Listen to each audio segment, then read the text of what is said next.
અમદાવાદમાં પત્ની સાથે ઝઘડો અને તે ઝઘડાનો અંત બન્યો વિજય 4 રસ્તા પાસે ફાયરિંગના રોમાંચક બનાવમાં। હા, તમે સાચું સાંભળ્યું। પત્ની સાથે થયેલા ઝઘડા બાદ પતિએ ગુસ્સામાં આવીને એક પછી એક 6 રાઉન્ડના ગોળીબાર કર્યા। આ બનાવ થયો છે અમદાવાદના વિજય 4 રસ્તા પાસે।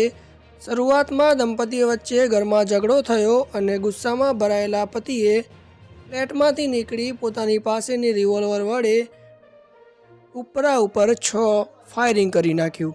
રવિવારની રાત્રે વિસ્તારના લોકો મોટો અવાજ સાંભળી ગભરાઈ ગયા। લોકો બહાર દોડીને આવ્યા અને થોડી જ વારમાં પોલીસ પણ સ્થળ પર પહોંચી ગઈ। પોલીસે પતિની અટકાયત કરી સ્ટેશન લઈ ગઈ છે અને હાલ તેની પૂછપરછ ચાલી રહી છે। પોલીસ મુજબ ફાયરિંગમાં કોઈને ઈજા પહોંચી નથી। મિત્રો, હવે તમારું આના વિશે શું કહેવું કમેન્ટ કરીને જરૂર જણાવજો। અને મિત્રો, અત્યારે નાની ન્યૂઝ છે પણ સમયે મોટી ન્યૂઝ બનતા વાર નહીં લાગે, તો મહેરબાની કરીને કમેન્ટ સબસ્ક્રાઈબ કરવાનું ના ભૂલશો। તમારો સપોર્ટ જ અમારો સાથ છે।